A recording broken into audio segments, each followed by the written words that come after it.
Coming up next on the Passion Struck podcast. If you strive for perfection, that is the best way to be an achiever. And there's a therapist we spoke with who said that a lot of her clients with perfectionist tendencies actually don't really want to let go of those tendencies because they're afraid if they do, they'll suddenly become a couch potato who watches TV 23 hours a day. But perfectionism has been proven to inhibit your performance. So when you're a perfectionist, and the key difference here is perfectionism is about the fear of failure. It's not actually about becoming perfect. Welcome to Passion Struck. Hi, I'm your host, John R. Miles, and on the show, we decipher the secrets, tips, and guidance of the world's most inspiring people and turn their wisdom into practical advice for you and those around you. Our mission is to help you unlock the power of intentionality so that you can become the best version of yourself. If you're new to the show, I offer advice and answer listener questions on Fridays. We have long-form interviews the rest of the week with guests ranging from astronauts to authors, CEOs, creators, innovators, scientists, military leaders, visionaries, and athletes. Now, let's go out there and become Passion Struck. Hello, everyone, and welcome back to episode 128 of Passion Struck, one of the top health and education podcasts in the world. Thank you to all of you who come back weekly to listen and learn how to live better, be better, and impact the world. And for those of you who may have missed it, last week I interviewed Rob Greenlee, who is one of the foremost authorities on podcasting and an inductee into the Podcast Hall of Fame and former chairman of the Podcast Academy. I also interviewed 12-year-old animal activist Kate Gilman-Williams on how her passion to save animals has ignited a worldwide movement. And if you missed my solo episode from last Friday, it was on the important topic of how do you unlearn your fears. I also wanted to give a big shout out and say thank you for all your ratings and reviews. We now have over 4,900 of them. And if you love this episode or the show in general, we would love it if you gave us a 5-star review and shared it with your friends and family members. I know that both we on the show and our guests love seeing comments from you. And if you'd like to watch this in addition to listening to it, go to our YouTube channel at John R. Miles and check it out. Now, let's talk about today's guest. Liz Fosslien is an expert on how to make work better and part of the duo behind the best-selling book, Hard Feelings, and the wildly popular Liz and Mollie Instagram, which as of today has over 475,000 followers. Today, we on the Passion Struck podcast are so excited to do the official launch of their new book, which releases today, Big Feelings, How to Be Okay When Things Are Not Okay. This is an insightful and approachable illustrated guide to handling our most difficult emotions. Liz also leads content and communications at Humu, a company that uses behavioral science to make it easier for leaders and their teams to improve. Her work has been featured by TED, the New York Times, The Economist, NPR, and the Financial Times. And today we discuss how big feelings are negative. And at such a young age, we are taught that feeling bad is bad. Why her publisher was initially skeptical about the idea behind the book, Big Feelings, and why Liz and Mollie felt it was so important for them to write the book and share it with the world. Why our self-narrative both helps and hurts our identities, and how do we learn the ability to get rid of these negative emotions? Why it's becoming so much harder for people to alleviate burnout and find balance in their lives. We discuss how you go about tackling the topic of uncertainty, the myths around it, and how you work through it, how you let go of what you can't control, as well as her discussing some best practices about growing your Instagram channel and how she discovered her passion to be a writer and illustrator. Thank you for choosing Passion Struck and choosing me to be your host and guide on your journey to creating an intentional life. Now, let that journey begin.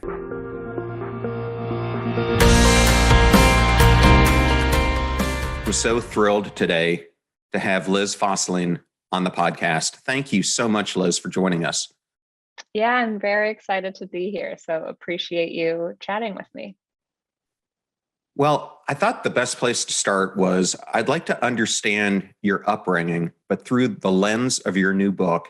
And in it, you make the statement that big feelings are negative. And starting at a young age, we are taught that feeling bad is bad. Is this something you yourself experienced? And if so, how has it shaped who you are today? And what is your advice to others who have experienced it? Yes. So misinformed idea that any feeling is bad. Feelings are not good or bad. They can certainly, it can be hard to experience them, but they're just sort of what they are. And so in the book, really try to lay out strategies for moving through them. But to go to my upbringing, my parents are very stoic immigrants, academics as well. So I think very much placed value on education, getting a good job, and then definitely had this idea that, especially to be professional, you don't fuss, you don't fail, and you absolutely do not feel. So I think this both the focus on getting a good career and a stable career path with how to achieve that, which is not to feel anything. Really, I entered the world after college equally stoic and repressed. I cannot remember any big expressions of emotion in my household growing up. I remember I would go sometimes to my friend's house, who she had 3 siblings, and it was just totally chaotic. Everyone had all these feelings, and they would yell at each other, and they would celebrate things. And that was so foreign to me. I just felt like an alien on a different planet from my family's dinners, where we would just be very calm and quiet, and we would all have everything kind of neatly laid out. But carrying that into my adult life, I definitely, when I would go through harder periods, would then also beat myself up for it. Because I would say, I shouldn't be feeling this. I should be grateful. I should be able to just get over it and see. I felt very alone because I was never able to share those feelings or verbalize them. And I think when you do that, you don't realize that big feelings are common. If you live long enough, you're going to be sad. You're going to go through periods of loss. You're going to have regrets. That's part of signing up for life. And so, yeah, that's very much where I got this idea that I think I didn't even consciously realize I had until I started to do this work of researching emotions and looking more within myself. And I also started working with a therapist. But it was very much my origin story, is this very stoic household growing up. Yeah. As we discussed prior to the show, it's something that we both experienced. I was raised my entire life by parents who put us in parochial school. And then I took the next step of joining the military, which suppresses your emotions just as much. And then coming out of the military, I did the same thing you did. And I decided that consulting would be a great way to join the workforce. And it's another area where you just have constant grind. So it was, for me, kind of like 3 whammies. I'm curious what was there an experience for you that sort of helped you move away from that mentality, or what was it then that got you out of that and now into talking to all these people about their feelings and passions? I was in self-denial for a very long time about being an introvert, because out there in society, and especially when you're in the military and you've got such type A personalities, then I was senior manager entering Big Four consulting, on the track to making partner, and then a senior executive. Everything about our world today rewards being extrovert and groupthink and everything like that. So for years, I would go into work and I would put on a great show, but inside I was feeling like I was living someone completely different than who I was. And I remember getting home and I was just emotionally drained. I think you yourself are an introvert, and when you are having to put that on display and perform, which is pretty much what it is, for 8 to 10 hours a day, it takes a toll, especially when you're having to do it repeatedly. After I left a position at Dell, I just started to really reanalyze and do a lot of introspective about the feelings that I had. I started to just let those feelings come out, started really getting back into yoga, mindfulness. And I think it was through those practices that I released them, and then it opened the door to recognizing I hadn't been doing for work what really was my passion, and to realign myself my personal values. So long story, but that resonates a lot. Yeah, I after college was working in economic consulting, and very much for me it was the job.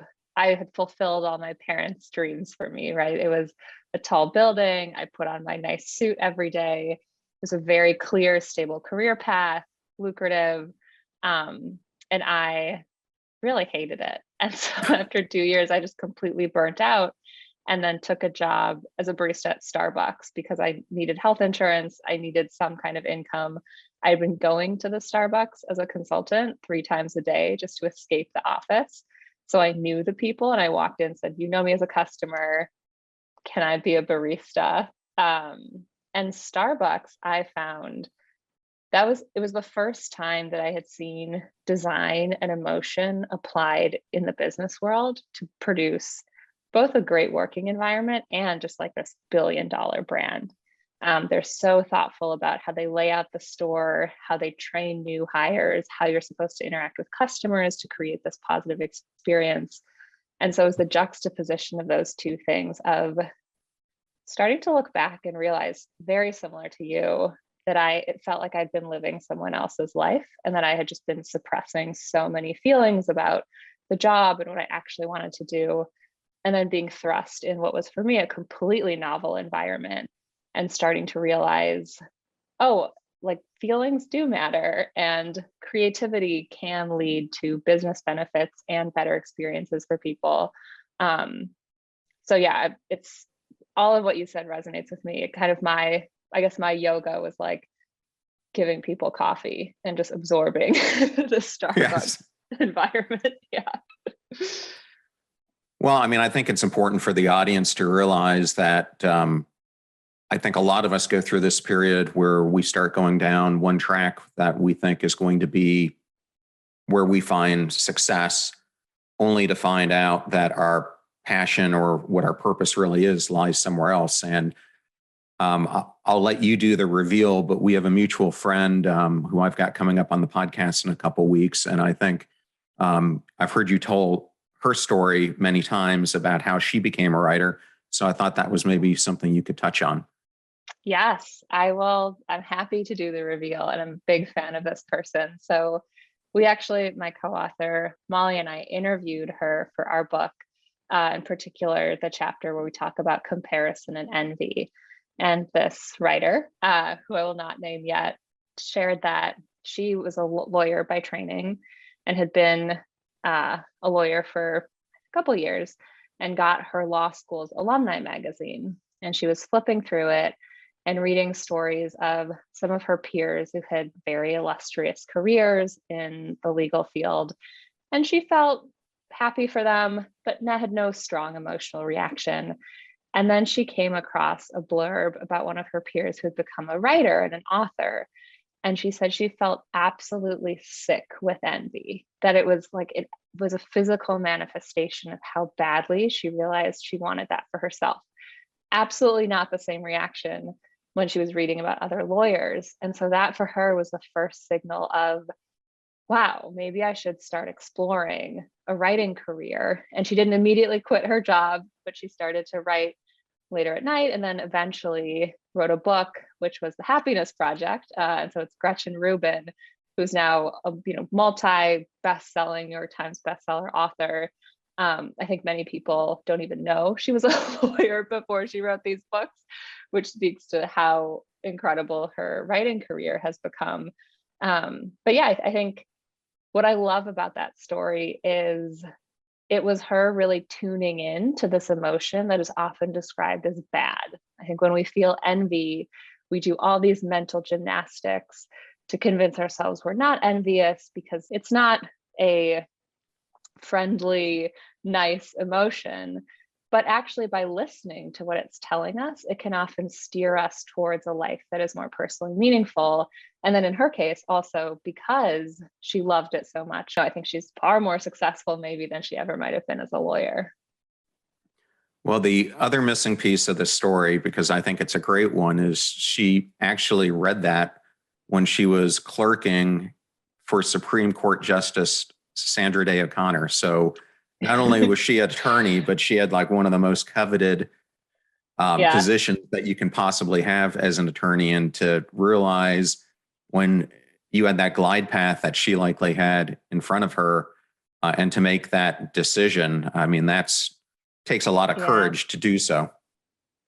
Well, speaking of courage, you present this idea of this new book to your publisher, who originally is lukewarm about the whole thing. How did you persist through that, and why was it so important for you to bring this book to life? Yes. So the full story is Mollie, my co-author, and I in 2019 published with our publisher a book called No Hard Feelings, all about emotions in the workplace. And then later that year, so this is still pre-pandemic, we both went through really challenging periods in our work and personal lives. So for me, I was dealing with a lot of chronic pain issues, carpal tunnel that was preventing me from doing the work that I loved. And then I also had a close relative who was losing their 10-year battle with cancer. And the end part of that is just always really horrific. And I was journaling, I was meditating, had a therapist, and none of that was really working. And so Mollie at the same time was going through her own struggles. And that was the genesis for this book of, we would love to write about these harder feelings that, you can't really solve in one therapy session. And that it's more of a recovery, sort of like getting through it process. So we pitched the book to our publisher in January 2020, and they said, yeah, like, just it's kind of depressing. Does anyone want to really talk about this? Does everyone feel these big feelings? We just don't really know what the audience is for this. And so we actually came up with a bunch of different ideas. Then the pandemic hit in March 2020 in the US at least. And 2 months after that, our publisher came back to us and said, remember that book about all the hard feelings? I think we want to publish that. It was less us banging down their door and more, I think, just the pandemic, both forcing everyone into this really difficult emotional space, but then also the pandemic in a way opened the door for people, because it was in many ways the first time the entire world had been thrust into this very intense experience together at the same time. It opened the door for more vulnerable conversations. And once that started, like I said earlier, everyone has these feelings. It's not, again, you're not going to go through life joyous every day. You're going to have hard times. And not to be the bearer of bad news, but if you haven't, then you will at some point in the future. Again, it's kind of just the natural ebbs and flows of life. So it's been really nice to be able to talk to people and actually get to write this book. I think it was a like sort of a therapeutic process for both of us as well. Well, I just wanted to let the audience know how much I enjoyed the book myself, because the way you write it, it's in simple to understand concepts that you then articulate through the illustrations. But then what I really like is you weave in not only personal stories from you and Mollie, but also ones from fans of the Instagram and other things. But then I like at the end of each chapter how you kind of wrap it up with actionable advice that people can take about them. I thought the whole way you did it will make this really digestible for readers. Oh, that's really great to hear. I think that's my economics and math background, which is what I studied in college, which was very much when I first started exploring the field of emotions, and in particular emotions at work. I came across really directionally wonderful advice, like be vulnerable, be authentic. But my question was always, what does that mean? What on earth do I do with that at 9 a.m. on a Tuesday in a meeting? What if I'm a manager? What if I'm a new manager? I don't know what to do with be vulnerable. It's so hard to turn that into something actionable. Yes, I completely agree with you. And in my own book, which is coming out later this year, that was something I tried to work on in the back third of the book, was how to put all of it into action, which is more difficult than you would think to have to write about. Yeah. But well, let's explore your book a bit, because in it you say that you need to be strong enough to think your way out of difficult emotions. How do you think our self narrative both helps and hurts our identity and our ability to get rid of those negative emotions? Yeah, so this is actually a myth that we bust, which is people often will tell you you should be strong enough to think your way through hard emotions. But one of the things we say is that just thinking differently doesn't actually guarantee that you'll feel differently. So there are definitely mindset switches you can adopt that can help you, but it's not always going to be the cure all. And so, for example, if you're in a work environment where people don't listen to you, people are taking credit for your work, you don't feel included, you can do all the mindset shifts you want. It's probably not going to make that a great environment for you. Unfortunately, identity often plays a big role in that and how people perceive you. Like two different people can display the same emotion and get two very different reactions just because of who they are, which is, again, still sort of an unfortunate piece of our society. And so in the book, we try to do two things. We do offer some of these mindset shifts as part of like a big toolkit of things you can try, because again, it's not a one size fits all. But we also say, like, you might need to really change your environment. You might need to distance yourself from some people. And if you're a leader or a manager or a parent or someone who's creating an environment for others, here are things you can do to make it easier for that person to feel better, to move through hard emotions. So we look at it from both the individual perspective, here are a couple of things you can try, and then from the perspective of, if you are someone who has more control over some of these structural forces, here are some things you can do to make it easier for people to be resilient, to move through hard emotions. Yes, and speaking of resilience, in my episode that just released today, in my podcast, I do the interviews at the beginning of the week, and then I do a solo episode at the end of the week. But this one is episode 124. I did it on the importance of creating a balanced life. And in there, I made the statement that it's a misconception. I think the opposite of joy is not unhappiness. The opposite of joy is feeling helplessness about our surroundings. And I wanted to ask, do you agree with that statement? And if so, why do people feel so helpless today in our society? Yeah, I think this is something we talk about a lot, of just this feeling of being bowled over by your emotions and not knowing how to move forward, or bowled over by a situation, which I agree, I would say is on the other side of joy and feeling fulfilled and empowered. Um, I think there's sort of two big forces that make that a more prevalent thing nowadays. And the first is, we feel pressure to perform in so many different roles. It's on Instagram or on Pinterest, you see the beautiful holiday decoration and the beautiful living room. On LinkedIn, you see everyone getting promoted. On Facebook, you see everyone's like beautiful family celebrations. And so you have all these inputs of, I need to be perfect across every single facet of my life. And that's exhausting. There's never an off period, right? Like, there's very few examples, I would say, of someone being like, look at me thriving in bed, reading a book, drinking tea for 6 hours on a Saturday. No one's really putting that out there. Gretchen Rubin might. Gretchen That's Rubin true. might. Yeah, there are some people, and I want to give them kudos for doing that. Thank you.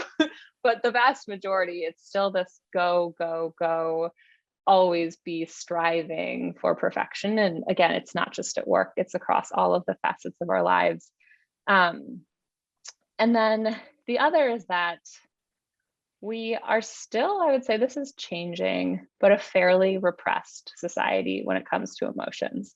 So there's not, and again, this is changing, but at least when I grew up, emotions were never talked about in school. They weren't really talked about in the context of work. Getting a therapist for me was, again, this might have just been my parents, but it just was, I never even knew about that until I was in my mid-20s. So I think it's the combination of being so overwhelmed by all of the things we feel we should be doing, and then not getting any training or any advice on how to even stop and process what we're feeling, listen to that, act on it, and use that to carve a more personally meaningful life for ourselves. I'm going to jump into the topic of trauma and overcoming adversity, because I think the things that you're bringing up and the reason so many people today are going to cognitive behavioral therapy and other things is because of trauma. So I've had a number of guests on the show who have discussed kind of this new science or new practice of post-traumatic growth. And I know it's important to you as well. So why do you think that this is such an important way to overcome the big feelings that you cover in the book? I think it provides hope when you're in the midst of a really challenging period of time. And one of the distinctions that Mollie and I make is often we receive the message when we're in the midst of despair or after a period of trauma, like, oh, aren't you grateful you went through that because now you have this new worldview? And most of the time we say, I would really rather have not gone through that. Let's say in the case of losing a loved one, I think everyone would choose not to lose the loved one, but it can provide some sense of meaning or closure to listen to what comes up during that intensely stressful period and use that information again to carve out a life that's more meaningful. So I actually did this when my father-in-law died. I just had this moment of like, the most important thing in my life is family. I feel like I've been working too much. I feel like I haven't been prioritizing my friends and these meaningful connections. And my friend said, you need to write all of this down in a letter to yourself, because in 6 months you will be back at work. You will have forgotten all of this, not the pain, but this like big well of like meaning and how I want to live my life. And she was right. And I actually go back to that letter I wrote myself kind of every 3 months to remind myself of when I was in this extreme emotional state, really confronted with a death situation. This is what mattered to me, and I want that to continue mattering to me most. So it's the taking the meaning from these hard experiences and using it to inform our future decisions. It's not diminishing how painful those really traumatic experiences are. Yes, and I know one of the biggest things of anyone who's suffered trauma or is trying to go through post-traumatic growth is the feeling of self-worth. Mm-hmm. And in his most recent book, Mark Manson writes that self-worth is an illusion. He says it's a psychological construct that our self-worth is the sum of our emotions over time. And we all overestimate our skills and intentions and underestimate the skills and intentions of others. Is that something that you agree with? Parts of it. I definitely agree with we are not what we feel necessarily. I think it's really easy to lean into a feeling and then believe that is an accurate representation of reality. We talk about this in terms of anxiety. Humans hate uncertainty, and you can feel really anxious in the face of uncertainty, but that doesn't actually mean that something bad is going to happen. It's just sort of an oversized emotional reaction. I guess I have a complex answer, which is we are relational creatures. I definitely agree that self-worth is a psychological construct. It is like looking at other people, figuring out how we want to relate to them is how we form a sense of identity and of self. And so I think it's important to distinguish the negative parts of that, which is relying too much on the validation of others or thinking too highly of ourselves and too poorly of others, but also acknowledging that it's sort of an inevitable part of who we are to look around the world and see how we relate to us. And that is going to inform how we think about ourselves. Yes, and I would have to say I enjoy Mark's books, but there are aspects of them that I can agree with, and there are aspects that I'm really thinking, what the heck is he talking about? So, but I think that's why I like his writing so much, is he's giving such a counter opinion. But I'm not sure if you've read that book, but it has a number of overlaps actually to yours, because he's talking about emotions and specifically Newton's laws of emotions throughout it. So interesting comparison. But speaking of some of the things that you just talked about, I'm going to jump to chapter 5, because in it you discuss perfectionism. And in my recent interview with Susan Cain, we discussed this whole concept of effortless perfection, which is really becoming a huge issue for high school students and even more so for college students. And I'm seeing this play out with a friend of mine's son, and in many ways with my own daughter. So one of the things I wanted to ask you is, why do you think this is becoming such an issue? Yeah, it's interesting. So Susan Cain just came out with Bittersweet, which is like a wonderful book about the power of melancholy and longing. And then Daniel Pink came out with a book about regret. Mollie and I are writing about big feelings. There's a lot of books in this space. So I think it's interesting to see that at this point in time, perfectionism, regret, like these big feelings are just all bubbling up. Like there's definitely something in the air of, oh, this is a big issue in our society right now, specifically with perfectionism and how it relates. We found this in our research as well, that among college students in the US, this desire to be perfect, to be seen as free of flaws, has dramatically increased over the last decade. And I think it's partially a product of social media and the perfect veneer that you can so easily present to the world. But I also think it's that we are becoming more and more dependent, our sense of identity, our sense of self-worth, on external ranking systems and titles and these, again, societal badges of prestige and worth that are actually not reflective of who you are as a person.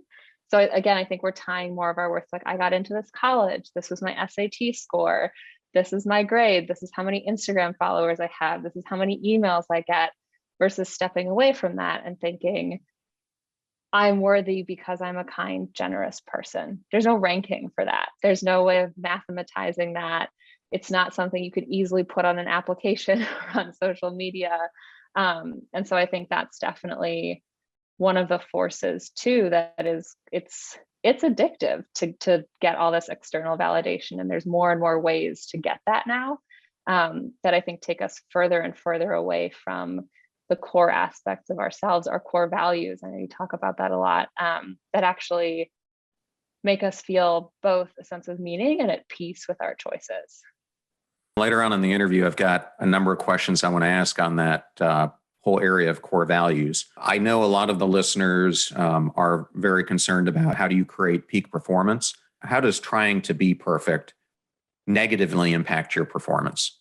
So there's a misconception that if you strive for perfection, that is the best way to be an achiever. But perfectionism has been proven to inhibit your performance. So when you're a perfectionist, and the key difference here is perfectionism is about the fear of failure. It's not actually about becoming perfect. A healthy striver will aim for 100% on a test, get 94%, and feel pretty good about what they accomplished. A perfectionist will strive for 100, get a 99, and then really beat themselves up for not getting that last 1%. And that's just not a positive way of operating. It closes you off to seeing mistakes as growth opportunities.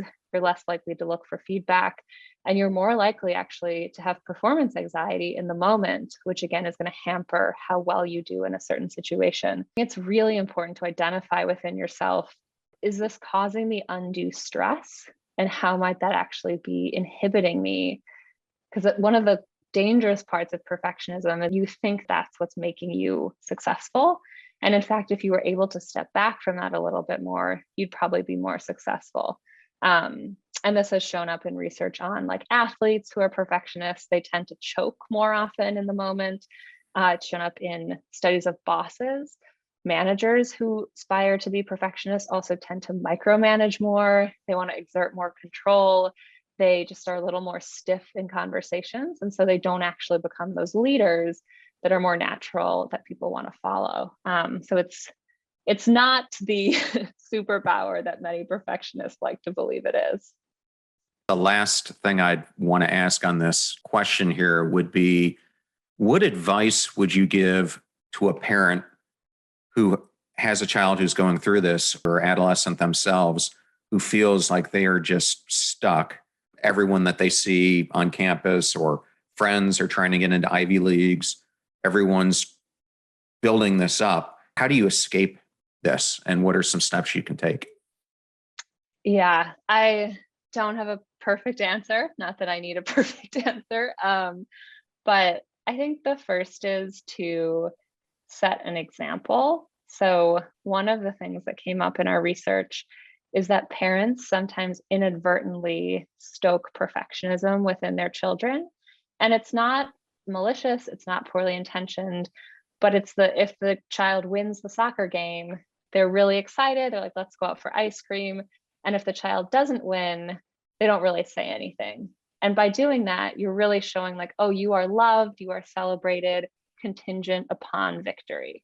And when you don't have the victory, you're getting silence. And so I think it's really about a lot of the growth mindset advice, which is continuing to encourage effort, to see the value in all experiences, to celebrate any minor milestones, and then also to, I think, just invest in experiences that you can share together that are very detached from, again, the college, the grades, the soccer victory, whatever it might be, so that you're reinforcing for the child there are meaningful parts of life.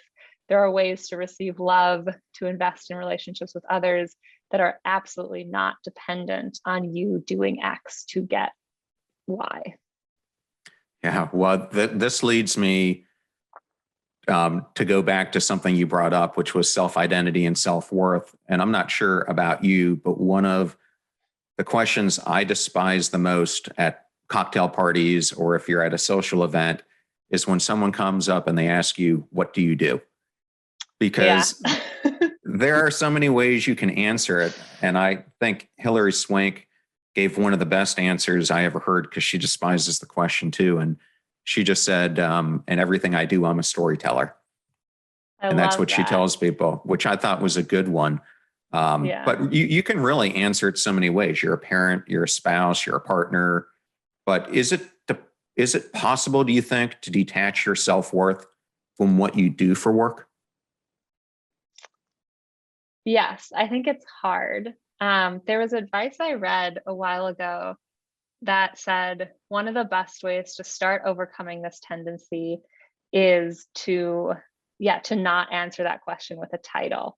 And what's interesting, I had this conversation recently with someone where it wasn't even what you do. I just asked, like, who are you? What's important to you? And they said, even with a different phrasing, the first thing that popped into their mind was still, I'm a vice president at this company. I was like, I didn't even ask you about your job. And that's still the first response we have. So I do think a big part of it is stepping away from that, which requires us to look inside and say, what are the things that I value about myself that are not defined by a title, by the company that I work at, by ways that other people might perceive me? So I love the storyteller example, because that's something that sort of comes more from within and can be applied to many different situations. So like, I'm a creator, or I'm just like a kind and generous person, I'm thoughtful. These are all, again, innate qualities or innate interests that are not tied to like, I am this title at this company at this moment in time, which very much focuses you then on like basically like an accomplishment focused conversation, which also research shows is like a terrible way to connect with people.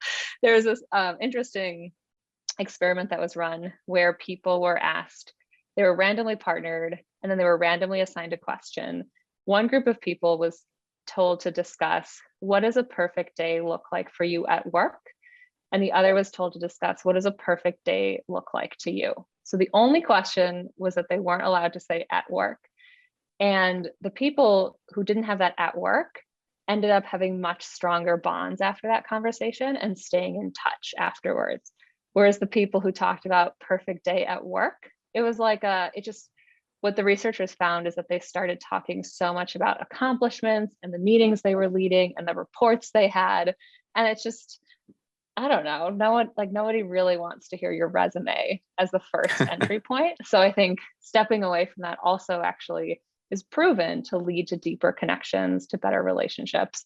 It's just so hard for us to even start to do that because of how we're conditioned. That is absolutely true. And I'm going to go back to the episode I put out today because it's something that I talk about in there is how society is conditioning us. What I say, the words I use is to live in pretense. So I want to go into this whole topic of burnout. And I'm going to use a couple statistics for the audience, if they haven't listened to that episode, to make the reality of this apparent. In 2021, the CDC put out a report that our life expectancy actually dropped by a year and a half in the years 2019 and 2020, which is the biggest drop that they've seen since World War II. And then 2011, New England Journal of Medicine put out a report that the youth growing up today have a high chance that they will not live as long as their parents and they will have unhealthier lives. And all of this is tied to the lack of being balanced in your life. And a lot of it is being caused by people burning out, which I know I have felt multiple times in my career for various reasons. As you did your own research, how big an issue did you find this to be? Huge. I hadn't heard those statistics, so that is terrifying. But two that come to mind, I think it was in 2020, 71% of employees in the US said that they had experienced burnout at least once in the last year. And in 2021, that increased to 91%. So 9 in 10 people in 2021 self-identified as having experienced burnout, which is terrible. So I think it's an enormous, enormous problem, and goes back to what I was saying earlier about this always on life that we lead. We go from one meeting to another meeting, to our email, to this, to social media, to bed. We wake up and do it all over again. And I think what that means is that we rarely listen to the early signs of burnout. And so by the time that we're forced to become aware of what's happening, we're sick or we're just completely unable to work. And I spoke with a coach who works with a lot of clients to help them move through burnout. And he said, burnout will first tap you many times on the shoulder with a feather, and then it will hit you with a bus. And most of us just do not listen to that feather. We're just like, I'm a superhuman, I'm powering through. Sometimes it even feels good to be like, I'm so exhausted today, but I still have 3 meetings and I'm going to crush it and I'm going to do and go and move forward. But that's actually how you end up in this place of often being physically sick, being unable to do your job, just being so exhausted that you need to just stop everything for 6 months to recover. Yeah, and just for the listener, there's a whole chapter on this, chapter 3 in their book that covers burnout. And I recently touched on this in a previous episode, 96 of the podcast, if you want to check it out.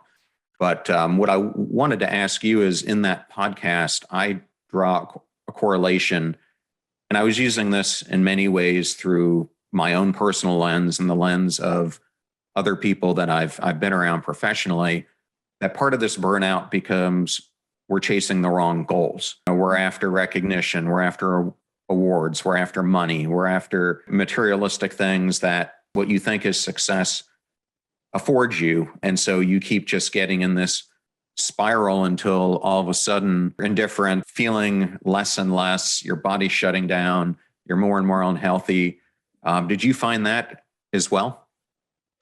Absolutely. So if you feel that the effort you're putting in, if you deep down don't believe it's worth it, you're far more likely to burn out. And that happens when you're frantically trying to climb the corporate ladder, but you're not that excited about, becoming whatever the top position is, then you don't have that sense of meaning that is very motivational and can be sustaining of energy and of just your general mental health. But I will say that you can love your job and you can be mostly engaged in activities you find very valuable and still burn out. And it's usually just, I loved what you said earlier about being an introvert and just feeling so drained at the end of the day. And this is something I feel where like, I love the work I do with Mollie, with the books. I really like my job.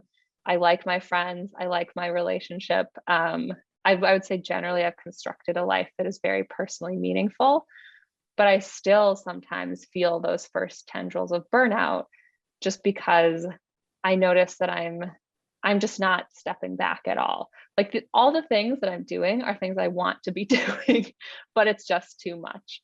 So I think it's a combination of, yes, you absolutely having a meaningful life, moving towards goals that align with your personal values is much more sustainable, is much more motivational, but it's also about building in breaks and seeing that as essential to your long-term success. Because you can love everything you're doing. If you're doing too much, you're still doing too much.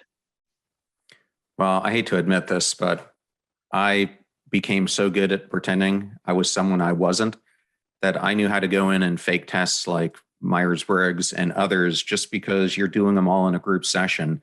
And I didn't want my peers to realize I was different than that, which just made it even worse because it's not accurate. I just thought that's kind of what they wanted to hear so you could be more like them, especially if it gets even worse if you're in something like sales or in senior leadership positions.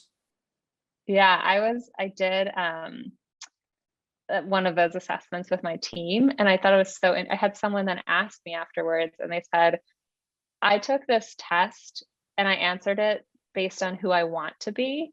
Should I have answered it based on who I am? And I actually think it'd be so fascinating, to your point, to have people take the Myers-Briggs or the DISC assessment or one of these common tests twice. The first time, like, who do you wish you were at work, or who do you feel like you have to be? And the second time as, who are you? What is your actual real response? Because I bet there would be, for many people, kind of like it sounds like for yourself, an enormous gap between the two.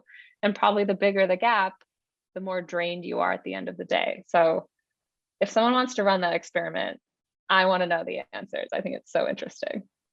If I could have a do-over, I would have done it completely different because I would have loved to have known how different people on my team really worked and thought, because I would have assigned them things completely different, because some of them, like me, might despise having to go into a meeting and come to a group decision, because you realize the loudest voice is the one who's always going to sway the vote, instead of, I would prefer you give me the question, let me go work on it on my own, and then I will present my viewpoint with concrete research. But unfortunately, that's not how most decisions are made. Well, I wanted to make sure, because I looked through this and can't wait to take it myself, but in the book, you have, at the end of the acknowledgments, a burnout profile assessment. And so I wanted the listeners to know that it's there, but also for you them to tell them about it and what is it measuring? Yeah, so it's based on the Maslow burnout inventory, which is sort of the first clinical test to assess how burnt out you are. And one of the things that Mollie and I noticed is that, especially over the last 2 years, burnout has been used kind of as a blanket statement to cover many different emotional states and situations. And there's actually different stages of burnout, and it's really useful to have the emotional granularity to pinpoint what stage you're at so that you can figure out what you need to do. So the first is just feeling overextended. And that usually means there's too much on your plate. So an example there of what you can do is take something off your plate, take a vacation. The next is feeling disengaged. So that's when you become cynical, you don't feel connected to the people around you. And it's crucial to understand the difference, because if you don't feel connected to people around you, you can do less work it's not actually going to help you feel better. What you need to be doing is reaching out, investing more in relationships, even small moments of connection, getting coffee with someone. That's what's going to help you feel better. So the assessment will help you figure out sort of where on this burnout spectrum you sit. And then that will allow you to better pinpoint, again, the exact things that you should try that will help with what you're going through. So it's less of this nebulous, like, I'm burnt out, what do I do next? It's like, well, what might be driving that? And then that's valuable information. No, I think it's a great point. And as I went through it, it's a pretty extensive test, and I really like some of the questions. So I highly encourage the listeners to buy the book and take that profile themselves, especially if they're feeling burnout.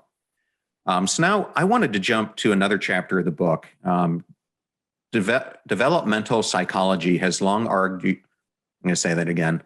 Developmental psychology has long argued that protecting people from problems and adversity doesn't make you feel happy or secure.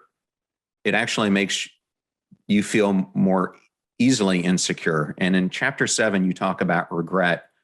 Why do we tend to have a status quo bias? Yes, we are often afraid of the change.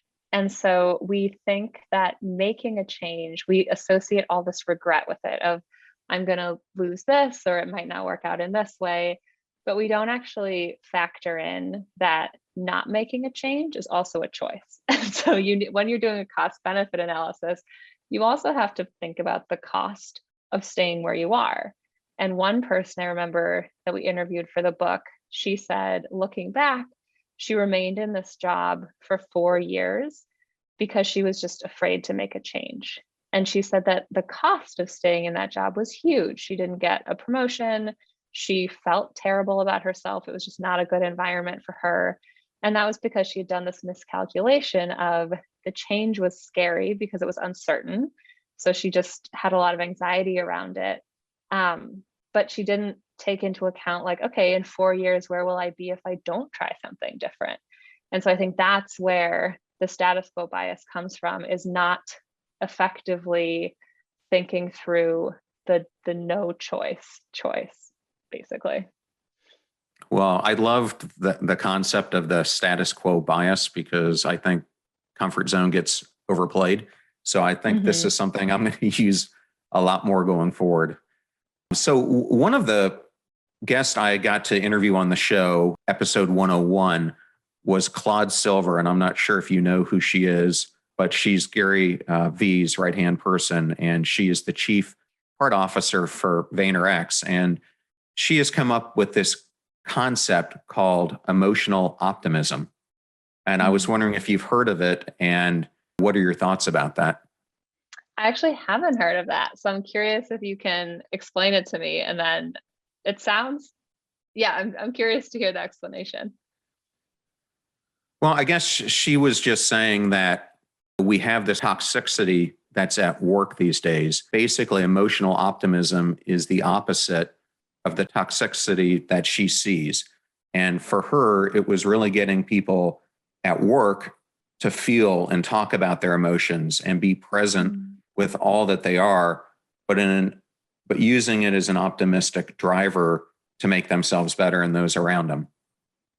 Yes, I love that. It's very aligned with the work that Mollie and I do. It acknowledges that even the quote unquote like harder emotions, if you're struggling with something, if you have an issue with someone, there's still a lot of value in discussing it and learning from it. And I think as a team as well, to kind of observe other people in those situations and take away how you can handle it if you come across it. So yes, very pro, not forcing people to be happy and paint the brightest picture at all times, but more acknowledging there's ups and downs always, and there's something to be learned from the downs. And it's very useful to discuss what to do in those moments.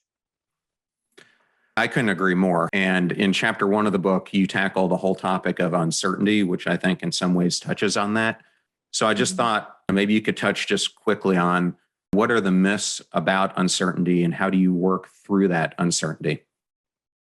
Yeah, so two big myths. One is that we can ever achieve certainty. So I think, especially with the pandemic, uncertainty has probably been higher than maybe in the past couple decades, but you will never be able to perfectly predict the future. And so it's often easy to dream of a time when you felt more confident in what was going to happen. But there's many examples we give in the book. I have a friend who was extremely healthy, like worked out more than any of us, and then, out of the blue was diagnosed with a really horrible form of cancer. And so it's just, there's many examples like this in life, but you will never be able to know exactly what's going to happen. So that just sort of enforces this idea of becoming a little more comfortable in the face of uncertainty. The second is, which I touched on earlier in this conversation, that your level of anxiety is an accurate reflection of how much risk you're facing. Humans hate uncertainty.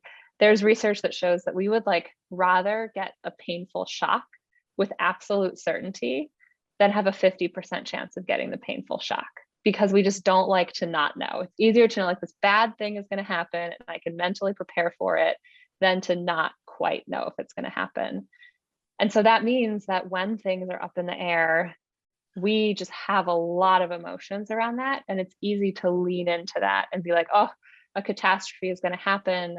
I feel bad, therefore bad thing is going to happen. That's not true. So it's useful to step away from that. And then some of the tips we give in the book are translating those nebulous anxieties into specific fears.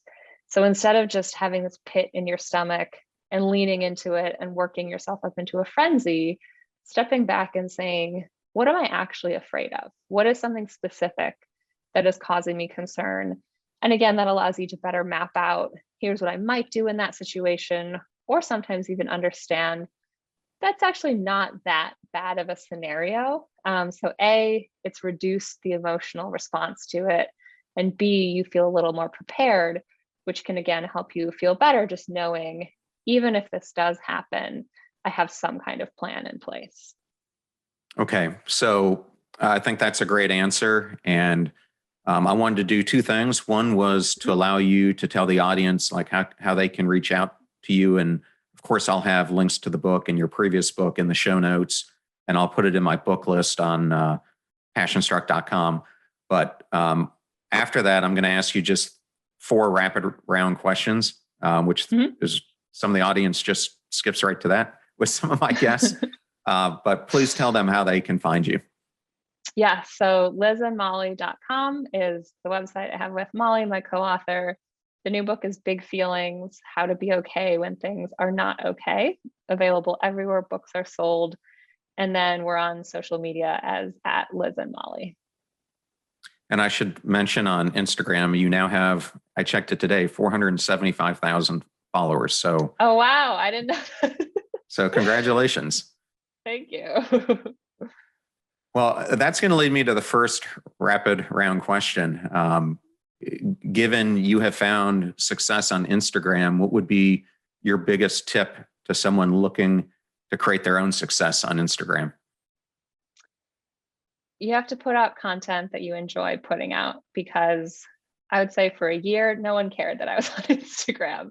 And it was just the sort of natural enjoyment that helped me keep putting things out and keep working at it. I think that's great advice. And we didn't get a chance to talk about values, so I'll ask it in this way. You are one of the first astronauts on the mission to Mars, and the world powers tell you that each of you can put in a core value for society. What core value would you put? Curiosity. Okay, that's a good one. Yeah, curiosity about other people, trying to understand where they're coming from, and then just finding ways to make the world more interesting and cinematic and putting new things out there.